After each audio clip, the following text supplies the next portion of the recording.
प्रभुरेव च न तु मामभिजानन्ति तत्त्वेनातश्च्यवन्ति ते। संपूर्ण यज्ञों का भोक्ता अर्थात यज्ञ जिसमें विलय होते हैं, यज्ञ के परिणाम में जो मिलता है वो मैं हूं और स्वामी भी मैं ही हूं, परंतु वे मुझे तत्व से भली प्रकार नहीं जानते, इसलिए च्यवंती गिरते हैं, अर्थात वे कभी अन्य देवताओं में गिरते हैं और तत्व से जब तक नहीं जानते तब तक कामनाओं से भी गिरते हैं। उनकी गति क्या है? यान्ति देवव्रता देवान् पितॄन् यान्ति पितृव्रता भूतानि यान्ति भूतेजा यान्ति मद्याजिनोऽपि माम्। अर्जुन, देवताओं को पूजने वाले देवताओं को प्राप्त होते हैं। देवता हैं तो परिवर्तित सत्ता, वे अपने सदकर्मानुसार जीवन व्यतीत करते हैं। पितरों को पूजने वाले पितरों को प्राप्त होते हैं, अर्थात अतीत में उलझे रहते हैं। भूतों को पूजने वाले भूत होते हैं, शरीर धारण करते हैं, और मेरा भक्त मुझे प्राप्त होता है। वे मेरे साक्षात स्वरूप होते हैं, उनका पतन नहीं होता। इतना ही नहीं, मेरी पूजा का विधान भी सरल है। पत्रं पुष्पं फलं तोयं यो मे भक्त्या प्रयच्छति तदहं भक्त्युपहृतम् अश्नामि प्रयतात्मनः। भक्ति का आरंभ यहीं से है कि पत्र, पुष्प, फल, जल इत्यादि जो कोई मुझे भक्ति पूर्वक अर्पित करता है, मन से प्रयत्न करने वाले उस भक्त का वो सब मैं खाता हूं, अर्थात स्वीकार करता हूं। इसलिए यत्करोषि यदश्नासि यज्जुहोषि ददासि यत्तपस्यसि कौन्तेय तत्कुरुष्व मदर्पणम्। अर्जुन, तू जो कर्म अर्थात यथार्थ कर्म करता है, जो खाता है, जो हवन करता है, समर्पण करता है, दान देता है, मन सहित इंद्रियों को जो मेरे अनुरूप तपाता है, वो सब मुझे अर्पण कर, अर्थात मेरे प्रति समर्पित होकर ये सब कर। समर्पण करने से योग के क्षेत्र की जिम्मेदारी मैं ले लूंगा।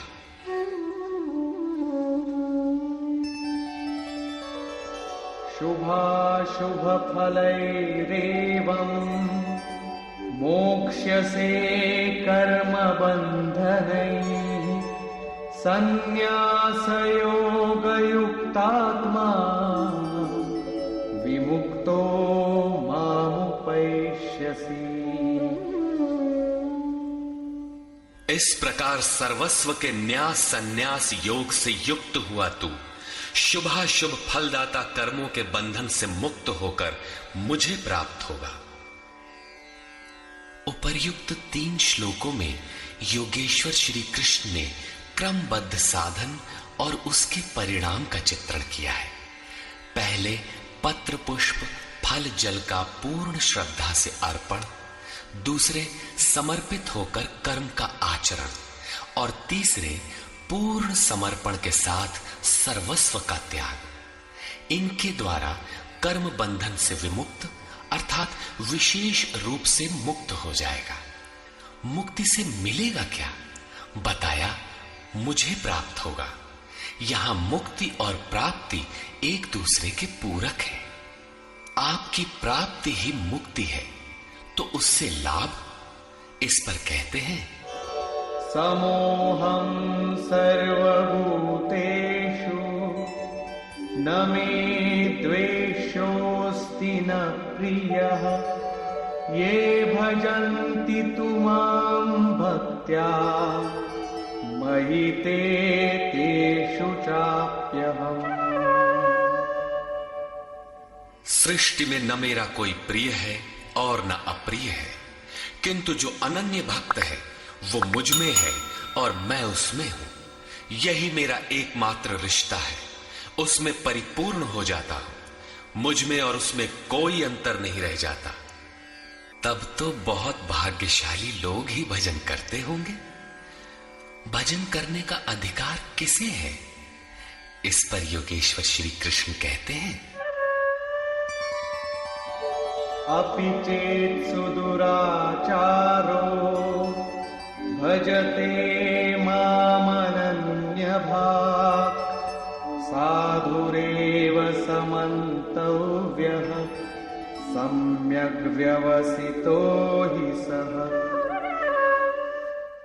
यदि अत्यंत दुराचारी भी अनन्य भाव से अर्थात अन्य धन न, मेरे सिवाय किसी अन्य वस्तु या देवता को न भजकर केवल मुझे ही निरंतर भजता है, वो साधु ही मानने योग्य है। अभी वो साधु हुआ नहीं है, किंतु उसके हो जाने में संदेह भी नहीं है, क्योंकि वो यथार्थ निश्चय से लग गया है। अतः भजन आप भी कर सकते हैं, बशर्ते कि आप मनुष्य हो, क्योंकि मनुष्य ही यथार्थ निश्चय वाला है।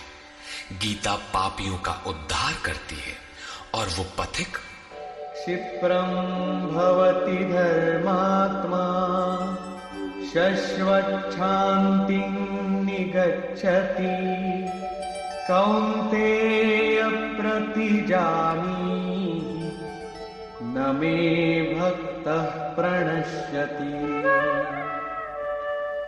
इस भजन के प्रभाव से वो दुराचारी भी शीघ्र ही धर्मात्मा हो जाता है, परम धर्म परमात्मा से संयुक्त हो जाता है तथा सदैव रहने वाली परम शांति को प्राप्त होता है। कौन्तेय, तो निश्चय पूर्वक सत्य जान कि मेरा भक्त कभी नष्ट नहीं होता। यदि एक जन्म में पार नहीं लगा तो अगले जन्मों में भी वही साधन करके शीघ्र ही परम शांति को प्राप्त होता है। अतः सदाचारी दुराचारी सभी को भजन करने का अधिकार है। इतना ही नहीं, अपितु मां हि पार्थ व्यपाश्रित्य येऽपि स्युः पापयोनयः स्त्रियो वैश्यास्तथा शूद्राः तेऽपि यान्ति परां गतिम्। पार्थ, स्त्री, वैश्य, शूद्रादि तथा जो कोई पाप योनि वाले भी हों, वे सभी मेरे आश्रित होकर परम गति को प्राप्त होते हैं। अतः ये गीता मनुष्य मात्र के लिए है, चाहे वो कुछ भी करता हो, कहीं भी पैदा हुआ हो, सबके लिए ये एक समान कल्याण का उपदेश करती है। गीता सार्वभौम है। पाप योनि, अध्याय 16 के 7वें से 21वें श्लोक तक आसुरी वृत्ति के लक्षणों के अंतर्गत भगवान ने बताया कि जो शास्त्र विधि का त्याग कर नाम मात्र के यज्ञों द्वारा दंभ से यजन करते हैं, वे नरों में अधम है। यज्ञ है नहीं, किंतु नाम दे रखा है और दंभ से यजन करता है, वो क्रूर कर्मी और पापाचारी अर्थात पाप योनि है। वैश्य शूद्र भगवत पथ की सीढ़ियां हैं। स्त्रियों के प्रति कभी सम्मान कभी हीनता की भावना रही है, किंतु योग प्रक्रिया में स्त्री और पुरुष दोनों का समान ही प्रवेश है।